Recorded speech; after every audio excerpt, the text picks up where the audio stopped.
나윤의 정체를 모두 알게 된 여울의 모습이 나왔는데요. 제주도로 온 자신을 가장 가까운 곳에서 제일 친한 친구라 생각한 사람이 하필 자신의 남편과 또 다른 결혼 생활을 하고 있다니. 하지만 나윤은 여기서 새로운 사실을 여울에게 알려줬는데요. 사실 여울보다 나윤이 먼저라는 것은 대충 예상은 했는데 이렇게 진실로 밝혀지니 나윤 그리고 여울 모두 한 남자에게 그저 놀아난 게 화가 나네요. 근데 안주영 정말 쓰레기 같은 짓만 골라 했는데요. 드레스에 이어 결혼 반지까지 완전 소름 돋네요. 여울의 말대로 개막장 상황에서 과연 누가 승리를 하게 될까요? 나윤의 첫 번째 반격은 주거 침입으로 신고한 것입니다. 하필 경찰서에서 만난 형사가 남편의 사건을 맡았던 사람이라니. 여전히 여울을 의심하고 있는 형사는 남편의 실종 사건이 아직도 미제 사건이라 생각하네요. 사실 죽었는지 살았는지 알 수 없으니 미제는 맞는데 살아있으면 여울이나 나윤 손에 죽어야 할 것 같네요. 한 대 세게 뺨을 맞았으니 여울은 처음부터 사건의 진실을 파헤칠 준비를 하는데요. 가장 먼저 나윤이 선물한 그림부터 치워버립니다. 그리고 드레스까지도 버려버리죠. 여울은 이상한 취미를 갖고 있는 지용을 눈치챈 것 같은데요. 아니 근데 왜 하필 똑같은 선물만 하는 거죠? 결국 여울은 사무장님께 남편의 사건 파일을 부탁하며 여울에게 꼭 변호를 맡아달라던 해외 클라이언트 건을 맡게 됩니다. 이 클라이언트도 왠지 사건에 연관이 있는 것 같은데 혹시 외국에 누군가를 두고 지용이 여울에게 접근이라도 한 걸까요? 아니면 이사장 도진설과 연관되어 있는 홍콩 클라이언트일까요? 여울은 남편의 사건 파일을 보던 중 자신의 반지가 눈에 띄게 되고 버리지 않았던 반지마저 빼버립니다. 독한 마음으로 과거를 모두 조사할 것 같은데 탈탈 털다 보면 아주 강력한 복수 건수가 나올 텐데요. 아마도 도진설과 관련된 국제학교 관련 일도 있을 법해서 기대되네요. 변호사라 그런지 아주 체계적으로 조사하는 거 보니 하이 클래스에서 가장 하이 같아 보이긴 합니다. 남지선은 여울에게 함께 나윤과 제인이를 쫓아낼 생각을 하는데요. 자신의 친정엄마에게 이번 독주애로 인정을 받기 위해 남지선은 제인이를 빼버리고 준이 혼자 독주애에 세우려는 작전입니다. 하지만 지난번처럼 도진설은 강하게 나와보는데요. 이미 뒷조사를 끝낸 남지선은 도진설의 진실에 대해 이야기하는데 사실 홍콩에서 유명한 VIP 전담 마담이었다고 하네요. 와우, 도진설은 과거가 엄청난 사람인 게 맞았네요. 그리고 역시나 안지용과는 많은 인연이 있었는데요. 홍콩에서 안지용과 친했다고 하는데 친한 정도가 아니라 나윤까지 이어준 것은 아닐까 싶네요. 사실 도진설의 비밀에 대해 알고 있는 사람은 남지선뿐만 아니라 데니오도 있었는데요. 함부로 위험 행동은 하지 못할 것 같습니다.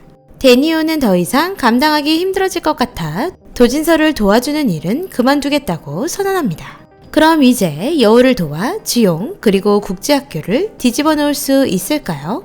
한편 연주회 당일 제인의 바이올린이 부서져 있습니다. 그 충격으로 쓰러진 제인이 결국 무대에도 오르지 못하고 준이 혼자 오르게 되었는데요. 남지선은 여울에게 뒤집어 씌우려는 듯 나윤에게 말을 하는데 여울은 굳이 아이는 건들지 않기 때문에 아닌 게 확실하네요. 제인이가 준이와 단독으로 올라가는 게 안 입고 온 사람은 너무 많았죠. 독주회 중 여울은 도진설에게 이사장실로 지금 오라는 문자를 받게 되고 이사장실로 향하는데요. 도진설에게 가던 중 데니오가 오준상이었다는 사실을 알게 됩니다. 또다시 가장 가까운 사람에게 배신을 당한 여울은 드디어 분노가 터져버리는데요. 아니 뭐 제주도에는 죄다 믿을 수 없는 사람만 있는 건가요? 화내는 시점에 맞춰 학교 전체가 정전이 되어버리는데 꼭 이런 날 새로운 사건 하나가 터집니다.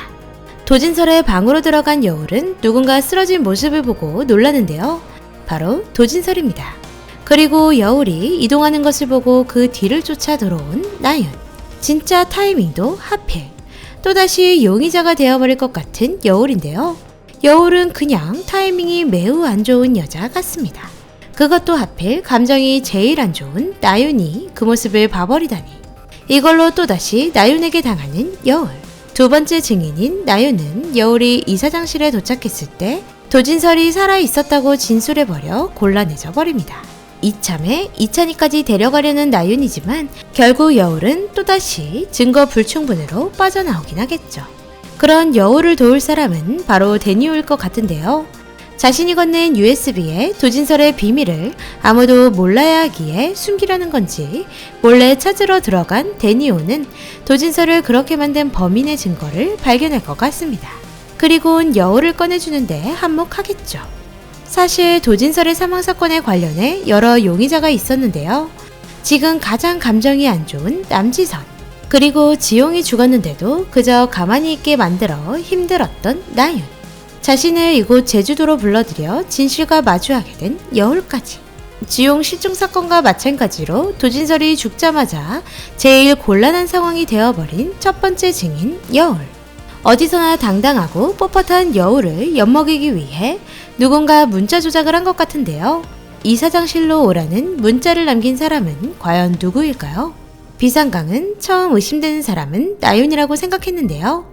나윤이 지용의 문제로 도진설과 다투다 사건이 발생하고 지용의 사건처럼 가장 첫 번째 증인으로 여우를 만들어 용의자가 되어버리게 한 것은 아닐까 싶었습니다.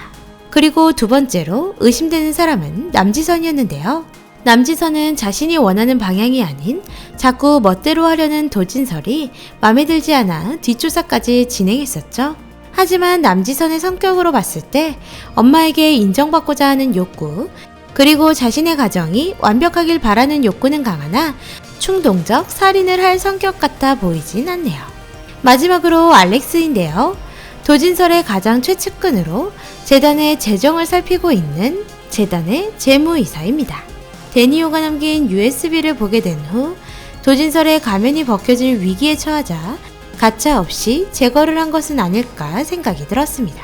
등장인물 중 가장 자신의 이익만 쫓고 수단과 방법을 가리지 않는 인물이라고 하는 걸 봐선 어느 정도 가능성이 있어 보이네요. 오늘은 속 시원한 복수보다는 나윤의 공격이 더 앞섰는데요. 8회 역시도 나윤의 저돌적인 공격이 계속되는데 과연 여울은 어떻게 빠져나가게 될지 기대해 보겠습니다. 그리고 데니오는 이제 여울의 곁에서 여울을 도울 수 있게 될까요? 비상강은 드라마 하이클래스 8회 리뷰 뇌피셜로 돌아오도록 하겠습니다. 오늘도 재미있게 보셨다면 좋아요, 구독 부탁드립니다.